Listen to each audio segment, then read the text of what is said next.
घरावर सोलर बसवायचंय ते पण खात्रीशीर आणि खिशाला परवडणारं. वीज बिलाला कायमचा फुल स्टॉप आणि सौर ऊर्जेचा जास्तीत जास्त फायदा घ्या. दर्जेदार सोलर सिस्टीम, योग्य दरात आणि विश्वासार्ह सेवेसाठी राजमाता जिजाऊ एंटरप्राइजेस. संपर्क 7219 5277 79 9067 75 15 75. श्रीगोंद्यातील संत शेख मोहम्मद महाराज संजीवनी समाधी सोहळ्यास भाविकांची मांदियाळी. श्रीगोंदा शहरासह तालुक्याचं ग्रामदैवत संत शेख मोहम्मद महाराज यांच्या 327व्या संजीवनी समाधी सोहळा आणि यात्रा महोत्सवानिमित्त श्रीगोंदा शहरात सध्या भक्तिमय वातावरण निर्माण झालं आहे. या पार्श्वभूमीवर मंदिर परिसरात भव्य तुकाराम गाथा, योग संग्राम, ग्रंथ पारायण तसेच अखंड हरिनाम सप्ताहाचं आयोजन करण्यात आलं असून भाविक भक्त मोठ्या श्रद्धेनं सहभागी होत आहेत.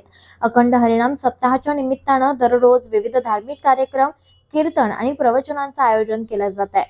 कीर्तनाच्या 5व्या दिवशी हरिभक्तपरायण सिद्धीनाथ महाराज मेते यांनी कीर्तनरूपी सेवा देत संत शेख मोहम्मद महाराज यांच्या कार्याचा गौरवपूर्ण उल्लेख केलाय. यावेळी बोलताना त्यांनी सांगितलं की संत शेख मोहम्मद महाराज हे केवळ श्रीगोंदा किंवा नगर जिल्ह्यापुरते मर्यादित नसून ते महाराष्ट्रातील 16व्या शतकातील ज्येष्ठ आणि श्रेष्ठ संतांपैकी एक होते. त्यांनी भागवत धर्माचा प्रचार आणि प्रसार करत समाजाला आध्यात्मिक दिशा दिली. योग संग्राम हा त्यांचा महत्त्वपूर्ण ग्रंथ असून तो प्रत्येक घरात असावा, कारण त्या ग्रंथात त्यांचा आध्यात्मिक विचार आणि आत्मा प्रतिबिंबित होतो, असंही त्यांनी नमूद केलंय.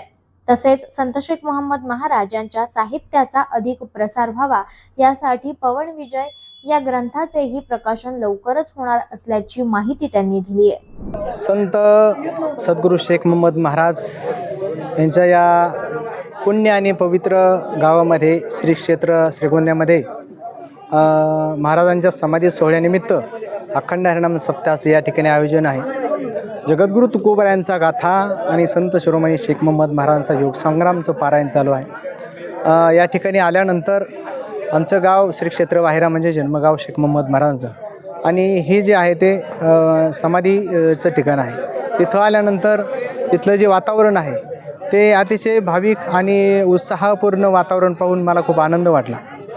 खऱ्या अर्थानं श्रीगोंद्यामध्ये एवढ्या मोठ्या प्रमाणामध्ये आसपासच्या गावातून भाविक येतात हे खूप मोठी गोष्ट आहे. कारण शेख मोहम्मद महाराज हे श्रीगोंदा किंवा नगरसाठी मर्यादित नाही, तर महाराष्ट्राच्या मातीमध्ये जे काही 16व्या शतकात संत होऊन गेले, या संत मांदियाळीमध्ये सर्वात श्रेष्ठ आणि ज्येष्ठ असे संत 16व्या शतकात होऊन गेले ते म्हणजे शेख मोहम्मद महाराज.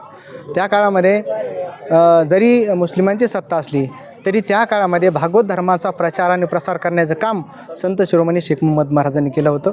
आणि हे करत असताना शेख मोहम्मद महाराजांनी योगसंग्राम, निष्कलंक प्रबोध, पवन विजय, साठी संवत्सरी, अभंग, स्फोटरचना, कविता, मदालसा असे अनेक साहित्य निर्मिती केली. आणि खऱ्या अर्थानं मी ही आज या कीर्तनाच्या माध्यमातून सांगितलं तर शेख मोहम्मद महाराज कशामध्ये आहेत, तर शेख मोहम्मद महाराज खऱ्या अर्थानं साहित्यामध्ये आहेत.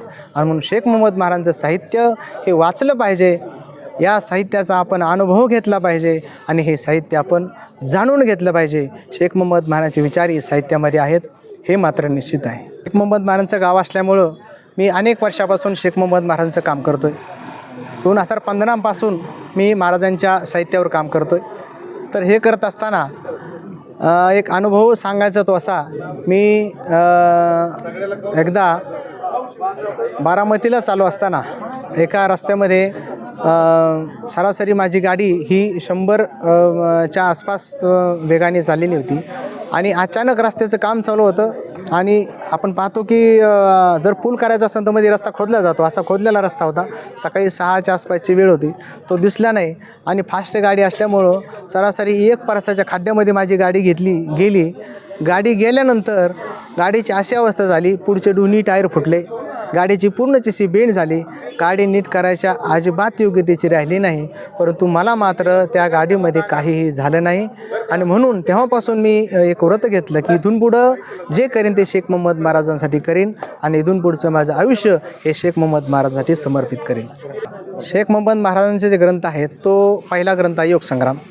योगसंग्राम ग्रंथामध्ये 18 अध्याय आहेत आणि 2301 ओवी आहे. आता त्याचं जर सांगायचं म्हणलं तर खऱ्या अर्थानं योगसंग्राम हा प्रत्येकाच्या घराघरात असला पाहिजे. मी कीर्तनातूनही सांगितलं. तर योगसंग्राम ग्रंथामध्ये थोडक्यात सांगतो काय आहे. तर योगसंग्राम ग्रंथामध्ये योद्धा आहे आत्मा आणि ह्या योद्ध्याने अहंकाराशी युद्ध पुकारले आणि अहंकाराच्या बाजूने त्याची आई आहे महामाया, त्याची सासू आहे सत्ता, त्याचे जे मेहुणी आहेत, असे वेगवेगळे विकार त्याच्यामध्ये सांगितलेले आहेत. अशा कल्पना तृष्णा ह्या अहंकाराच्या पत्नी आहेत आणि अशा विकारांच्या विरुद्ध शेख मोहम्मद महाराजांनी संग्राम केला आणि विजय झाला तो योगसंग्राम. अशी योगसंग्राममध्ये व्याख्या आहे. त्यात वेगयोगाच्या प्रक्रिया आणि योगसंग्राममध्ये समाजामध्ये प्रबोधनपर ज्ञान दिलेलं आहे. त्याच्यानंतर निष्कर्म प्रबोध आहे. त्याच्यामध्ये 10 अध्याय आहेत आणि 1000 ओव्या त्याच्यामध्ये आहेत. त्याच्यानंतर पवनविजय हा जो ग्रंथ आहे तो आपण सुरुवातीलाच प्रकाशित केलेला आहे. अजून पवनविजय हा कोणाकडेही ग्रंथ नाही.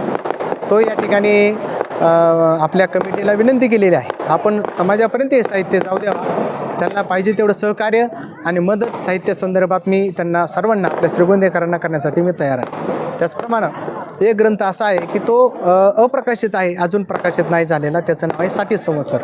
तो 60 संवत्सर त्या ठिकाणी आपण थोड्या दिवसामध्ये तोही प्रकाशित करणार आहोत. माझी पूर्ण श्रीगोंदा ग्रामस्थांना विनंती अशी आहे, शेख मोहम्मद महाराजांचा जो काही आत्मा म्हणा किंवा त्यांची जी पूर्ण शक्ती आहे ती योगसंग्राम या ग्रंथामध्ये आहे. त्यांनी पूर्ण शक्ती योगसंग्राममध्ये खर्च केलेली आहे. जशी जगद्गुरू तुकोबारायांची गाथा आज कुणी जगद्गुरू तुकोबारायांच्या देहूमध्ये गेलेलं नसन, तुकाराम महाराजांच्या मंदिरामध्ये गेलेले नसन, परंतु तुकाराम महाराजांचे अभंग मात्र मनामध्ये आहेत, मनामनामध्ये आहेत. घराघरामध्ये तुकोबारायांची गाथा आहे आणि ज्ञानेश्वर महाराजांची ज्ञानेश्वरी घराघरामध्ये आहे. ओव्या लोकांचे पाठ आहेत.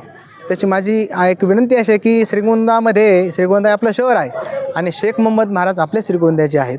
तर प्रत्येकाच्या घरामध्ये योग संग्राम ग्रंथ असला पाहिजे. म्हणून प्रत्येकाने योगसंग्राम ग्रंथ घ्यावा आणि श्रावण महिन्यामध्ये वर्षातून एकदा तरी योगसंग्रामचं पारायण करावं. जगामध्ये असं कोणतंही साहित्य नाही, ते साहित्य योगसंग्राममध्ये आहे आणि तुमचं हित झाल्याशिवाय राहणार नाही. त्याची एक ओवी तुम्हाला सांगू शकतो. शेख मोहम्मद महाराज म्हणतात, शेख मोहम्मद म्हणे जे ऋषिकेशी अनेक विनंती तुम्हाशी, जे कोणी ऐकतील या ग्रंथाची ते समोर उद्धरावे. तुमचा जर उद्धार व्हावा असं वाटत असेल तर योगसंग्रामाचं पारायण करा, योगसंग्रामाचं अध्ययन करा आणि योगसंग्रामाचं अशी विनंती. आवाज जनतेसाठी गणेश कांबळे, श्रीगोंदा. आवाज जनतेचा, लढा सर्वसामान्य जनतेच्या न्याय हक्कांसाठी.